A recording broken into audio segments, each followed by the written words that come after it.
Сайн байцгаана уу? Кино Задлан видеоблогийн 11 дугаар Энэхүү эхэлж байна. Энэ удаагийн дугаараараа 2018 оны 8 сард нээлттэй хийсэн Crazy Rich Asian буюу солиотой боён Азууд киног задлахаар Энэхүү зэхэд суун. За ингээд 121 минутанд турш үргэлжлэх Энэхүү кино маань англи хятад хэл дээр гарсан бөгөөд 30 сая долларын өртгөөр бүтжээ. Харин нийт бокс офисоос 238 сая долларын ашиг олсон буюу нийт зардлаа 7 дахин нугалсан ийм ашигтай бүтээл болжээ. Аз гаралтай Америк найруулагч Джон Чу эмэх залуу Энэхүү киног найруулсан байгаа. Энэ жил 39 настай. Джон Чу найруулагчийг та бүхэн ямар киногоор сайн мэдхгүй гэвэл Step Up киноны 3 ангийг найруулсан. Мөн Justin Bieber-ийн Never Say Never кинон дээр найруулагчаар ажилласан ийм хүн байна. Киноны зохиолч Kevin Kwan бол Сингапурт төрсэн 45 настай ийм зохиолч байгаа. Түүний гурван зохиол болох Crazy Rich Asian, China Rich Girlfriend, Rich People Problem ийм номнууд байдаг. Солиотой боён Азууд кино маань Холливуудад гарч байгаа бүх төр нь Аз хүмүүс тоглосон 2 дахь кино юм. Хамгийн сүүлд 1993 онд Аз амжилт клуб гэсэн нэртэйгээр анхны дан Аз жүжигч тоглосон кино гарч байсан. За киноны үйл явдлаас товч тайлбарлал Нью-Йоркийн их сургуулийн эдийн засгийн профессор Ричард гэх бүсгүй өөрийн найз залуу Никтэй хамт түүний гэр бүлтэй танилцгаар Сингапур улсыг зорж байгаагаар тухай гарна. Ричард Сингапурт ирсэн дараатай түүний дурлалт залуунд Азийн маш чинэлэг гэр бүлийн өв залгамжт болохыг мэддэг.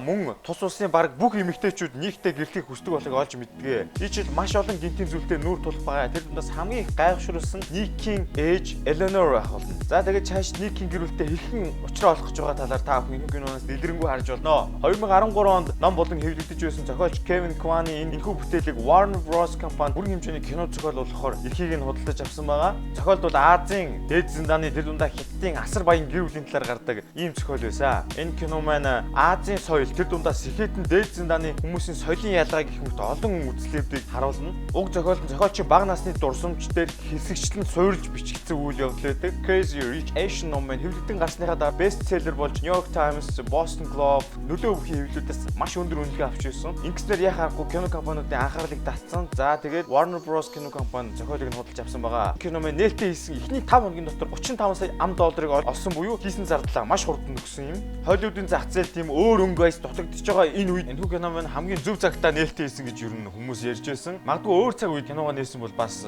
ийм сайн амжилт нүрэхгүй гэж магадгүй. Учир нь үнэхээр Америкийн кино урлагийн ертөнцид дан ийм Европ гаралтай хүмүүс кинонд тоглодгоо гэж шүүмжилж ирсэн.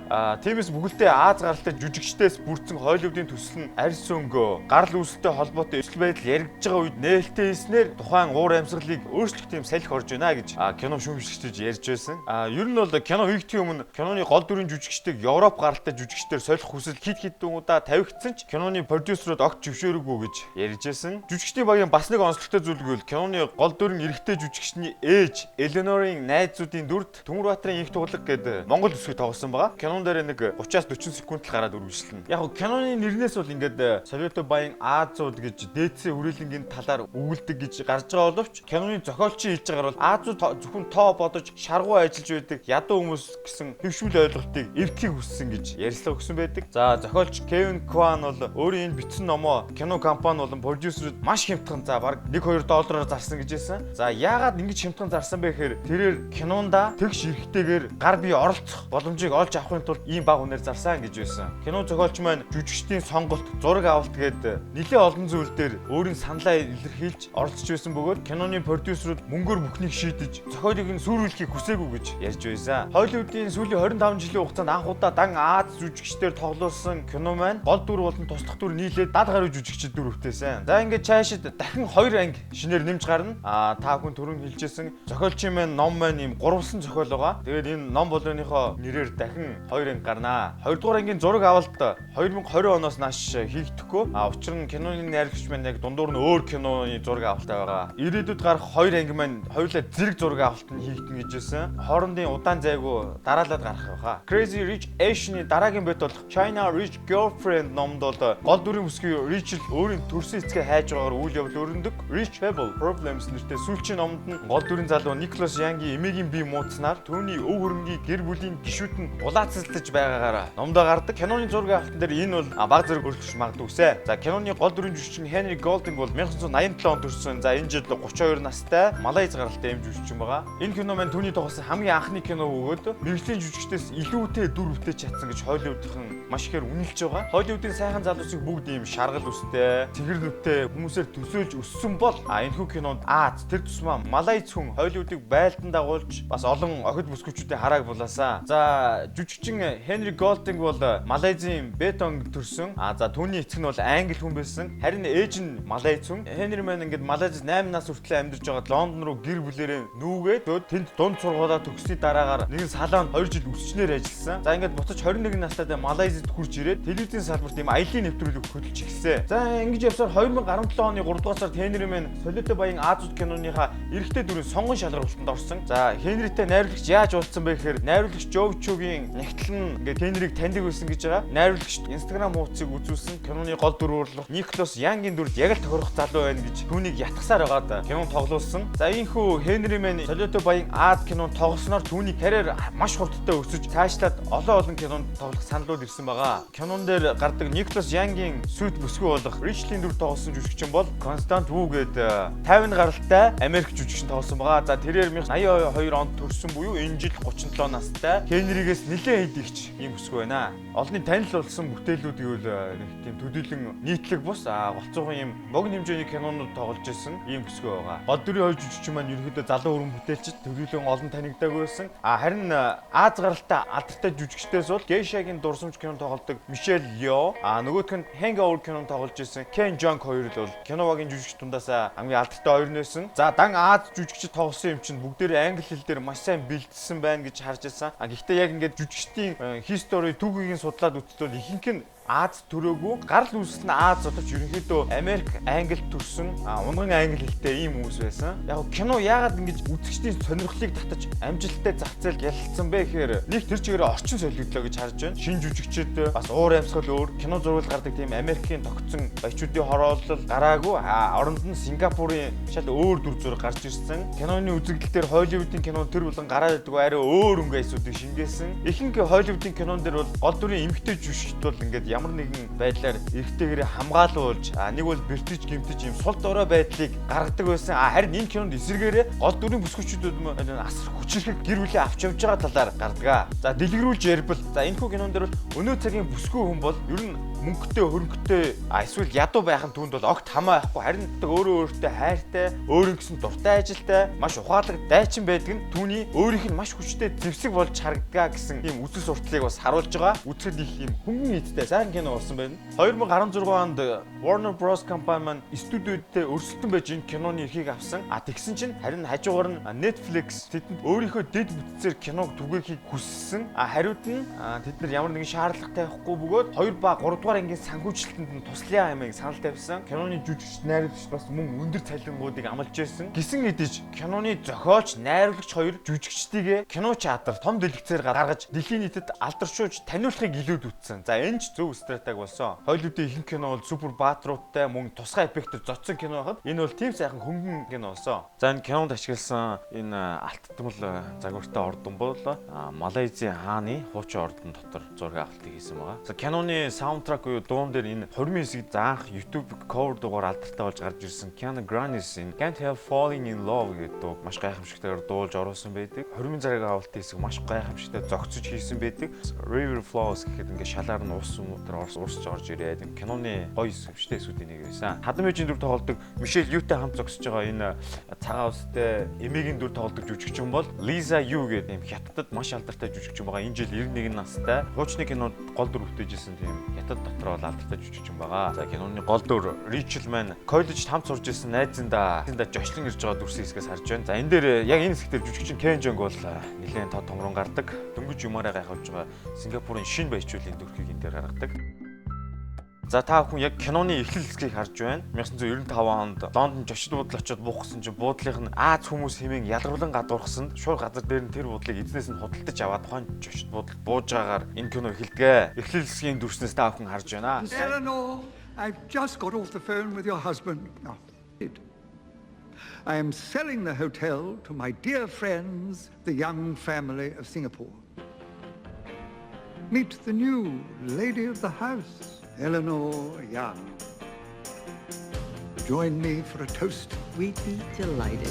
За энд та бүхэн кинонд ороогүй юу? Киноноос хасагдсан дүрсүүд эсгээс харж байна. Ричлийн ээж охиндоо даашин худалдаж авч өгөхгүй худалдагчтай үнийг бууруулж байгаа хэсгийг бол киноноос хасагдсан байдаг. Тэр хэсгийг та бүхэн харж байна. Хурим их гэж байгаа хосууд Ник болон Ричлийг онгоцны худлаас тосч авж байгаа хэсэг бол хасагдсан байдаг. За мөн Ник өөрийн ээжтэйгээ ярилцж байгаа хэсэг бол киноноос хасагдсан байдаг. Тэр хэсгийг та бүхэн харж байна. Ганц би гой нэрчүүдийн үйлчлэг дээр Ник, Колн хоёр хүрэлцэж ирээд тэдэнд таалагдаагүй учраас эндээс явахын тулд арга сэтдэг. Тэр хэсэг бол киноноос хасагдсан байдаг.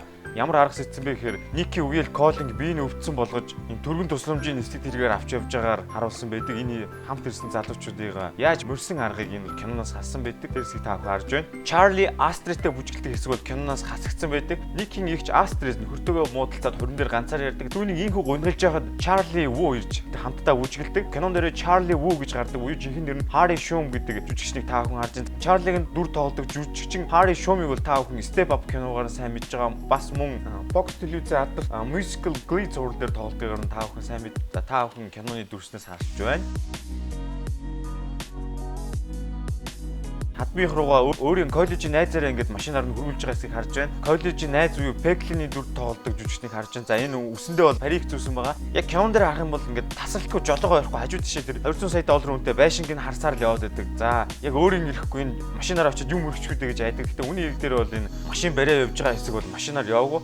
Тэр машины цонхны хэсэг бол ногоон фон тавиад цоолоод авцсан байгаа. Хажуу талд нь юм иргэдэг гэрлэр тусгаад ингээд яг шонгуудын гэрэл өөрсдөр тусаад байгаа юм шиг ингэж зохиомлоор хийсэн байгаамаа. Никийн гэр бүлийн эдлэн газрын зураг авалтыг бол Малайзад хийсэн. Кино зохиол дээр бол Сингапур гэж гарч байгаа боловч үний эрэхтэй зураг авалтыг бол Малайзад хийсэн. Яасан гэхээр Малайз хуучин хааны ордонд энэ зураг авалтыг хийсэн. Наагур нөгөө энэ гол мөрөн усан орилуудыг бол компьютер графикаар нэмж хийсэн. Ордны дээгүүр харагдж байгаа хотын харагдах байдал бол Сингапурын хотын харагдах байдал байгаа. Ингээд Малайз Сингапур хоёрын холимог зураг авалтаар энэхүү гаргасан байна. Энэ барилгын гадна талын фасадны хээг бол кино зураг авалтын тодорхой хэмжээгээр өөрчилсөн. Гадна талбай бол хов хоосон байсан. Нэмэлтээр маш их тийм цэцэг чимэглэл ургамлуудыг production баг бол шинээр байрлуулсан. За энэ гадаа байгаа энэ дэнлүүг та бүхэн харж байна. Дэнлүүг ингээд тойрлоо зурсан байгаа. Дэнлүү бол тухайн үед цагаан гэрэлтэйсэн. Цагаан гэрлийг бол энэ оршуулгын ташир гэдэг юм а гэж өөрчлөөд компьютер графикаар улаан болгож өөрчилсөн байгаа. Та бүхэнд энэ зургаар харуулж байна. За яг энэ Ник, Рэйчел хоёрын өмсөлж байгаа зүйлүүдийг харж байна. Цаагуур нугаа ургамлуудыг шинээрсэн. За мөн түрүүний ярьдгаар энэ цагаан дэнлүүнүүдийг компьютероор ягаан улаан болгож өөрчилсөн байгаа. Тойруулаад барьцсан барилгыг бол яг шинээр барьж хийсэн гэсэн. За нэг төвхтэй гүйл энэ тасралтгүй бороо ороод исэн гэсэн зураг авалтыг ер. За тэгээд бороо дөнгөж зогссон үед зураг авалтыг хийсэн. Энэ бол шөнийн 4 цагийн үед байсан. За тэгээд Рэйчлийн коллежийн найз Пеклиний алхаж байгаа хэсгийг та бүхэн харж байгаа. Маш өндөр өсөлтөөр алхаж байгаа учраас албаар ийм инээдтэй алхмуудыг харуулсан гэж байгаа. За энэ Пеклин ингээд үйлчлэгт орох гээд өөрийн өмс хувцас сонгож байна. Тэн дээр нь байгаа пайцуудыг бол бүгдийг компьютер графикаар шинээр хийсэн гэж байгаа. Дамын шоунууд ингээд гуайгаар чангинаад ерөөсө зураг авалтын дуу биш маш их тэрхтэй байсан гэж байгаа. Шоунуудыг чимээгүй болгох гэж бас нэлээд үлээ үтсэн гэж ярьж байсан. Ер нь ямар ч улс үндэстнүүдийн өмнө тулгарч байгаа томоохон бишээр бол соёл зан заншлаа авч үлдэх тэмцэл байдаг. За хятадууд ч бас үүнтэй тулгарч байгаа. Яагаад гэвэл шинэ үеийн залуучууд шинэ үе нь бол шал өөр бодолтой, шал өөр сэтгүүтэй ийм хүмүүс гарч ирж байгаа. Энэхүү байдлыг энэ кинон дээр бас баг зэрэг илэрхийлж гаргасан байгаа. Сингапурын тэр бүлтнүүдийн тухай кино юм шиг хэрнээ бусд орны хүмүүс за тэр тусмаа Монгол хүмүүс ч юм уу уламжлалаа хадгалж авч үлдэх гэсэн энэ гэр бүлийн заншил болон шинэ үеийн өөрсдийнхөө сэтгэж байгаа энэхүү үйл явцын сөргөлдөөнийг маш хөнгөнөөр эвтэхнэр гаргаж ирсэн байгаа. Өв хөрөнгөө угсаар залгамжлах хүүгийн сонгосон хятад цустайч Америк төсөж төрсөн Америк хүмүүжлэлтэй бүсгүй нь хадам ээжийн сэтгэлд нийцэхгүй бөгөөд ийм өрний болон дорны хуучин шинэ гэр бүлийн сэтгэлгээ хувь хүний эрхчлөө хоорондын тийм үзэл бодлын тулааныг энэхүү кино нэлээд харуулдаг. За киноноос бас авах зүйл байна. Төгсгөлийн хэсэгт бэр болох бүсгүй хахир хатуу хадам эмэгтэй хоёрын хоорондын яриа бол маш гоё байсан. За бэр бүсгүй бол маш тийм ухаалаг өгөөд хүчрэг харилцан яриа өрнүүлж үг хэлдэг. Хадам ээж ч гэсэн бас тэн хүн биш болохоор өөрийнхөө хүүг өөрөөсөө холдуулахгүй тул хүүгээ алдахгүй тул өөрийнхөө хэлсэн үгнээс буцаж хүүдээ бууж өгдөг. Өөрийн үе дамжиж ирсэн бүгжөө бэрдээ өгч явуулдаг. За хадам ээж ингээ бэрдээ хэлдэг хамгийн зөв үг бол чи юу ч хийлээ гэсэн гэр бүл хүүхдийн хөдлөө ямар ч золиос гаргасан байлаа гэсэн энэ бүхэн чинь үргэлж хангалтгүй байна. Чи өөрөө ч хангалтгүй гэж